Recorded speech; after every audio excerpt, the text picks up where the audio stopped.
Okay, the secret to getting right on the line is small stitches pulled taut. Not tight, but taut. You don't want to pucker the felt. Now we're right here where we just have a little bit left to go. It's not enough room to go in and out.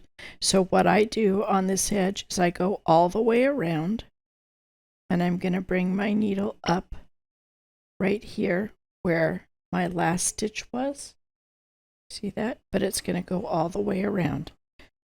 And this is where it's important to pull it taut, but not too tight. You don't want to cramp in your felt. And then now, see, my thread came up on this side of the line. Now I'm going to go down right across from it, but on the other side of the stitch. And that will kind of, oops, and that just simply holds it down and ends your stitch. Now you can flip to the back and make your knot.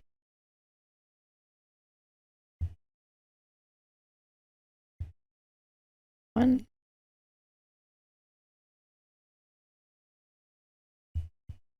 And I'm not coming through to the front on these little knot stitches.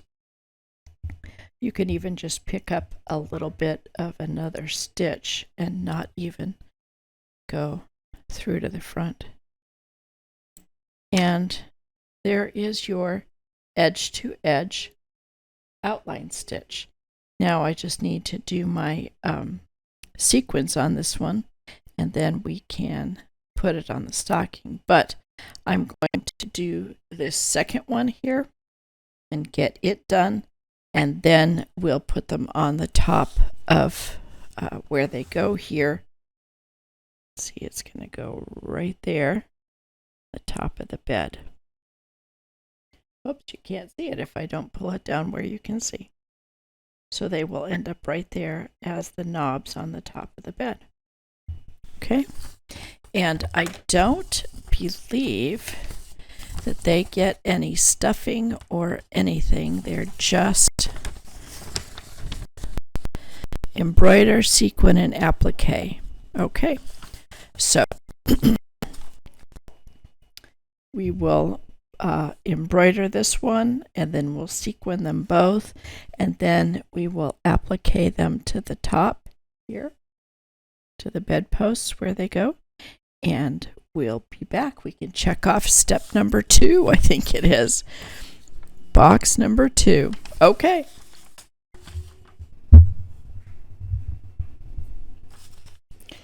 All right, the posts are on the bed. All right, here you can see that the posts are on, and we're ready to cross that off. I do have to say that although these directions here are kind of big and awkward to handle, folding them all around, it is really nice that they're printed in a little larger type. I've had people say they can't do these because the print is just too small. So let's cross off the second box. And our next box says embroider, sequin, and applique pillow 7 to the stocking. So pillow 7. Let's see what that is. Here it's the little girl's pillow, number 7. So I'm guessing we're looking for white. And let's see what it says. It does say to embroider and then sequin and applique the pillow. So embroider, we've got a dark black line and then some lighter gray lines. So let's check our instructions, our key over here. The kind of gray solid line. The black line is a single strand of black outline stitch, and the gray line is 2 strands of light blue outline stitch. Okay, so let's find the piece and get it.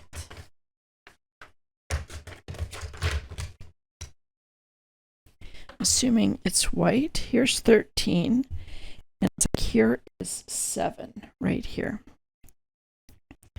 So let's go ahead and try to see what's the easiest way to get to that.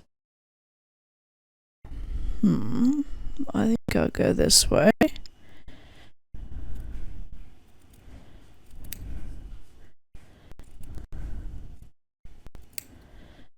Sometimes I cut all the pieces away from the back of the stocking, just so that I'm not handling the back of the stocking as much and actually getting it dirty or just handling it. But truthfully, most of the time I don't do that until I almost got a lot of these pieces of, and again, being really careful not into the lines of any other piece, and to take the number 7 with us, but no other numbers along with. So there's number 7. Now it needs a full cutout, and then it looks like our embroidery is going to be a single strand of black outline stitch right here, and then light blue outline stitches right here. So we'll look at that when we get there.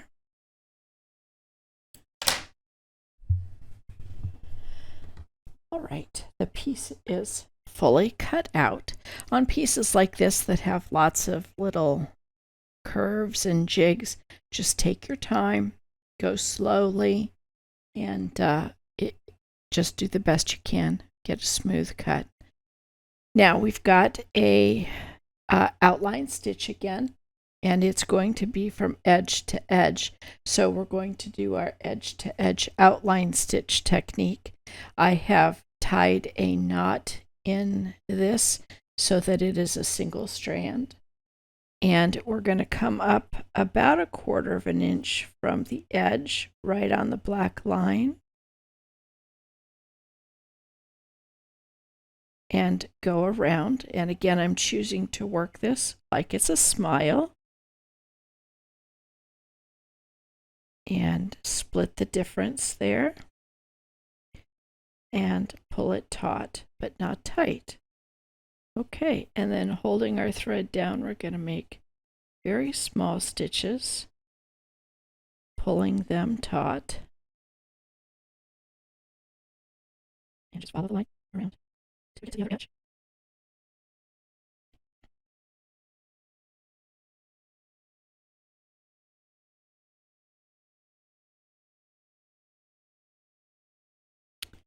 And this line doesn't look like it goes quite to the edge, so I think I can stop right there and still take my stitch just on the other side of the outline and pull that down.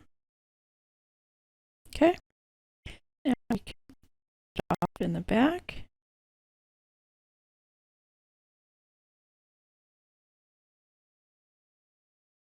And then I'm going to make up a needle of light blue, and that will be a double-stranded needle. So tie a knot in the end of both strands. There we go.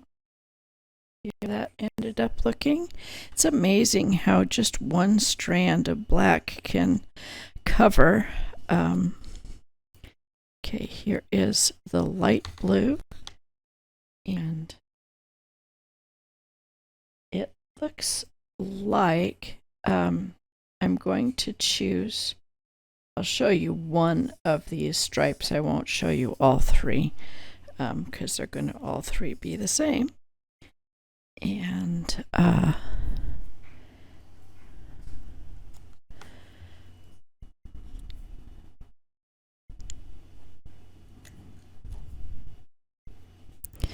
Somehow I got a few needles in here that I just don't like. And I need to weed them out a little bit, I think. Anyway, that's my problem, not yours. And again, conditioning my threads. It doesn't prevent all tangles, as you obviously can see, but it does help when there are tangles to get them out more easily, and to have the thread glide a lot more smoothly through the felt. So let's see how good I can do on threading a needle today. Oh, first time. Don't count on that all the time. Okay, and then I'm going to bring both ends together and put my knot.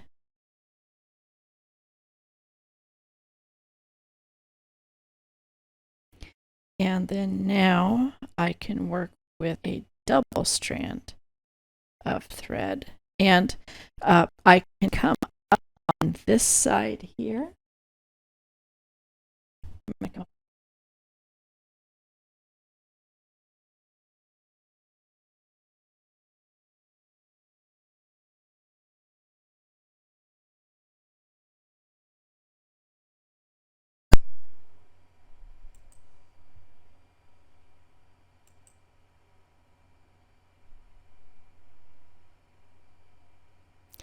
You can see here that the white sequins have been applied.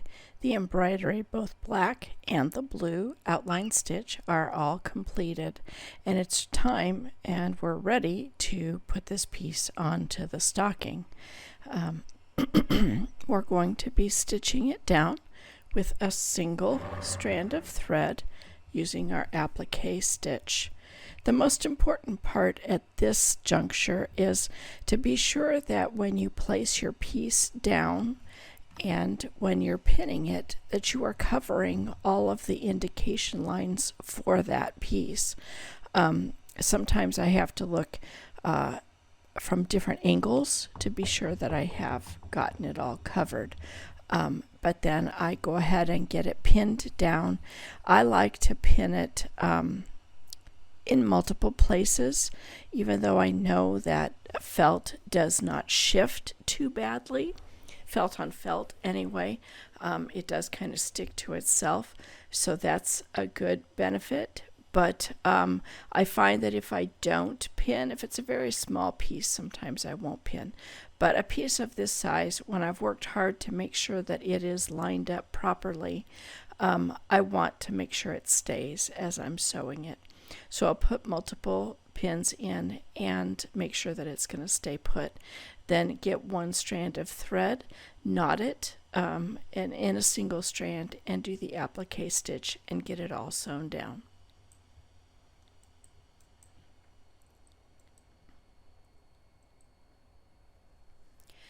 The next piece is just a simple cutout. It's the little girl's pajamas. There's no sequins, no embroidery, nothing on it, but it is very important to get it lined up properly so that your future pieces that you're building on top of this will work out right, and they will cover the lines that you need them to cover. So you can see there's an indication line down here at the bottom, and it needs to follow right in line with that line on her red piece. So we need to pin it so that that works and that it lines up with her hair and with her little face and everything. So once you find you've got this lined up just right, give it a pin, and then it's just a simple applique.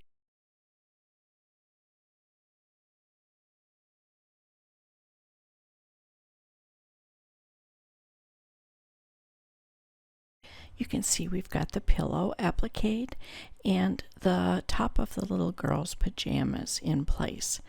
Now the next piece we're going to be talking about is number 9. You can see it's the side of her hair, and right there. And that side does not have any embroidery or anything on it. it's going to be just a quick cutout and an applique. There isn't any stuffing or embroidery. So just do a quick cutout and stitch it down and you'll be ready to go.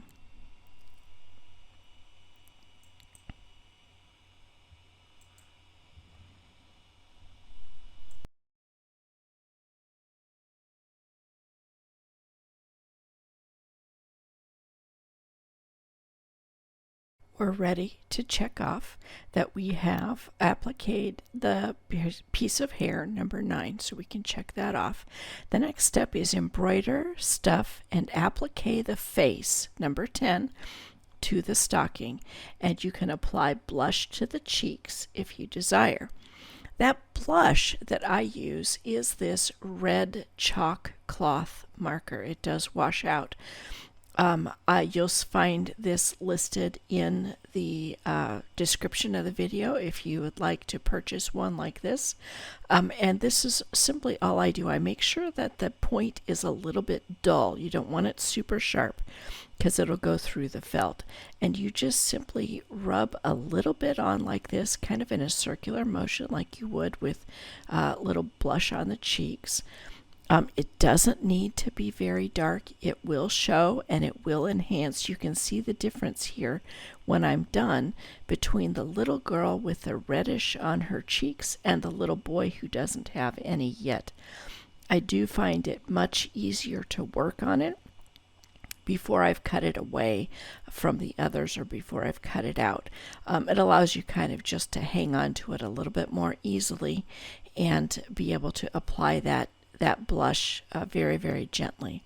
Now you just need to cut out her face, and then you'll need to do the embroidery that is indicated in the pattern for her eyes, her little ear, her nose, and her mouth. And I do believe it's a little bit hard to tell, but her mouth is red. Her eyes obviously are black, but the nose is kind of a light peach colored. You need to find that color and do that for her nose. And everything else is pretty straightforward.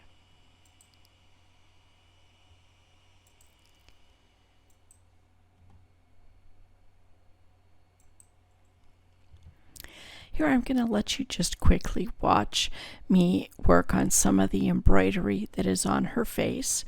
Her little nose is the light peach with the satin stitch, so it's 2 strands. And whenever I'm doing satin stitch, I usually try to split the area in half. I go from the outside edge of one line to the outside edge of the opposite line and work that all the way across. And then you're working stitches very closely. Then you're going to do the same thing when you spin it around and go to the other side. This little tiny nose is so small, you can see there it is. It just takes a couple of stitches on each side. Then from here, we're going to trim that off and work on her mouth.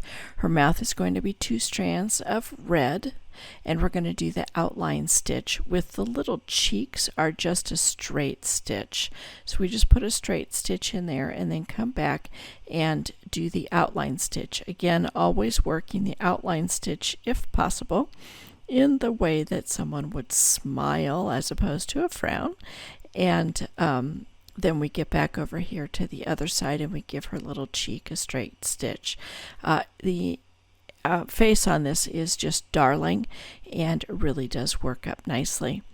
Now the embroidery on her face is finished, so we need to pin it down. I do believe it gets a little bit of stuffing, so I'm going to sew about halfway around and then from about under her ear up to just above her eye.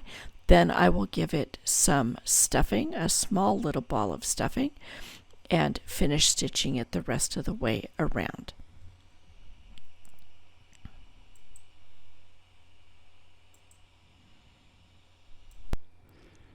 We're ready for the next piece, number 11, which is the larger piece of her hair and her bangs right here.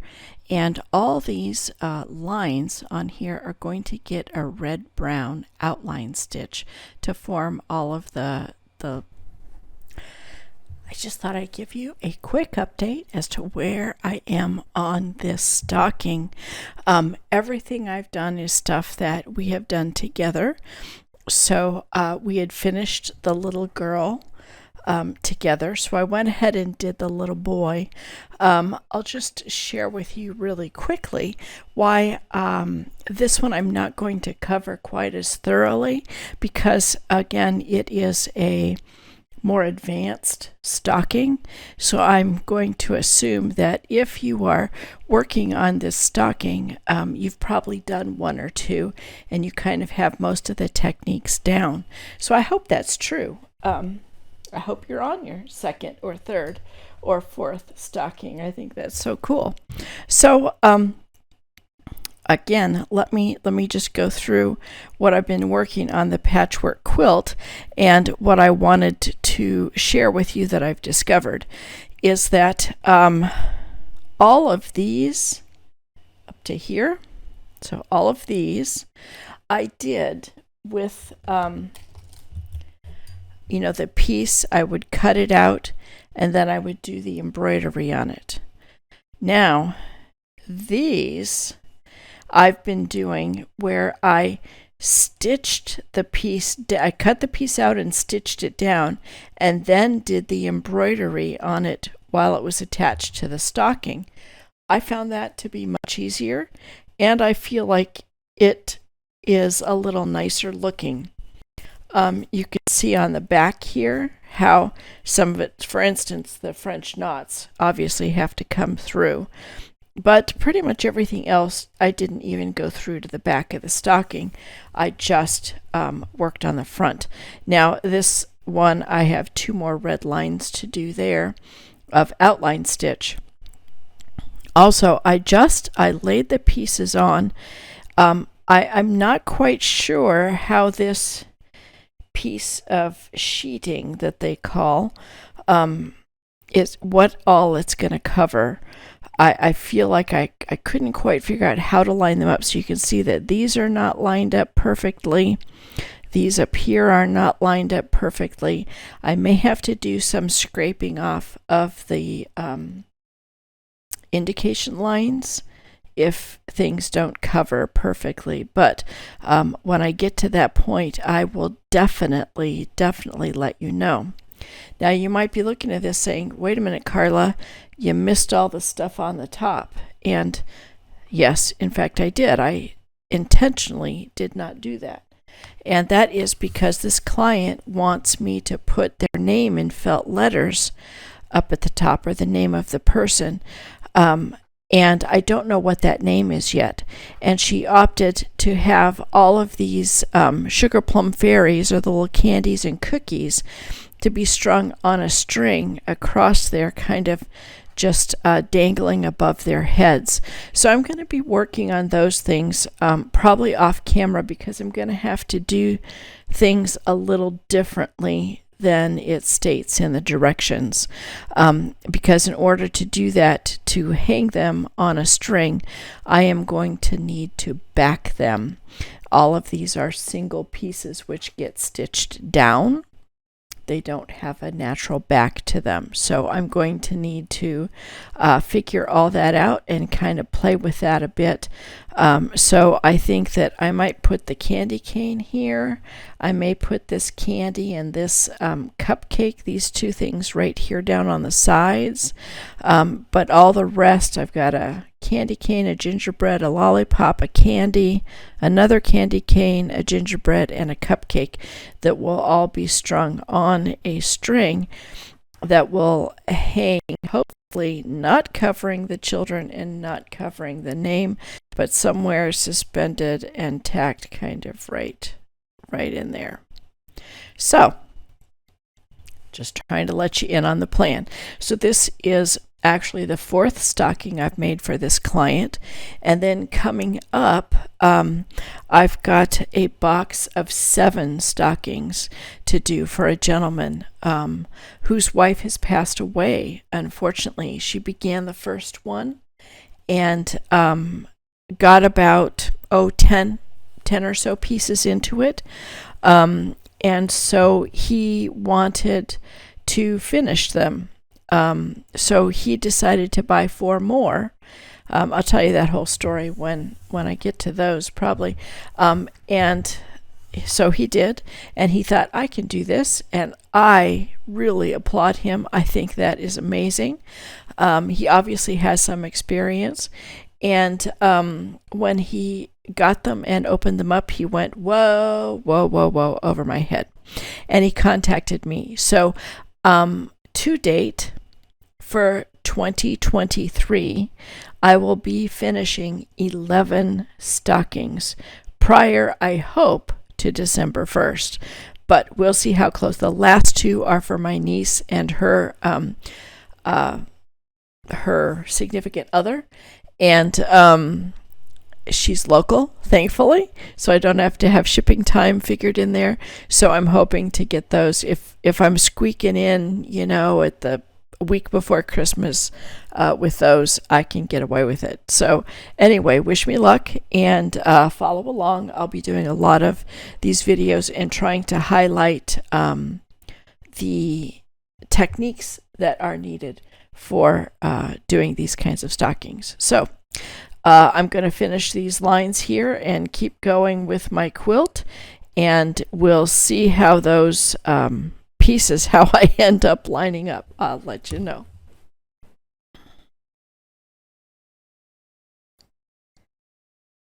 All right, as you can see here, I have what they're calling the sheet finished, and I wanted to be sure to show you how that the good news is it was wide enough to cover all of my variations on these lines and up here as well. So how I'm going to line it up is I want to begin with this piece 60, and that's the little boy's arm, and I want to get that lined up so that it's lined up with his arm and covering everything. And this is the only spot that it appears that I've got a little bit of trouble with the black line right here. And if I bring it down, then I expose the white line. So I'm going to go with leaving the black line on the yellow a little bit exposed there, and scrape that off with my scissors and cover up the rest. Now the next thing I want to line up here is the edge. So I want to make sure that it's not sticking over the edge at all. So I'm going to line that up real straight with the edge, and it does cover, if I'm careful, it does totally cover the lines both on the top and the bottom there. So far my only exposure here is right there at the yellow. So the next thing I want to line up with is the edge on this side, and I need to push it up just a little bit to make sure it covers the white line there. And then I've got it all the way to the edge here, and that looks like that's going to be good. So I'm going to go ahead and pin that there, and then I just want to give it a good, I need to get another pin right here. I will tell you that I'm going to choose, if you have to choose to scratch off some paint, some lines that might appear and show, the white scratches off much easier than the black. But I found the best tool for that is the tip of my scissors. And so I'm going to just go in here and try to get off as much of that black as I can. But honestly, when I sew it down, I don't think it's going to show at all. So, good news for me, good news for you. as far as all of these patches on the quilt, they're lovely. They were a pleasure to do. But what I did is I just lined up the initial ones over here with the edge of the stocking, and then I just made sure that each one was tightly. Now, if I was making this as a quilt, I would not be happy with it because they're not perfectly straight and stuff, but we're going to have a little cat that's going to sit right here. And I don't think the intention of this is to be a perfect quilt. So I'm trying to let that go. And so far I'm okay with that. And so I'm going to go ahead and get this white sheet piece stitched down there, and then I will let you see that when it's done. But very good news, at least in my realm here, that it covered everything it needed to cover, so that I was not left with a bunch of lines that I had to deal with that stuck out. So here we go.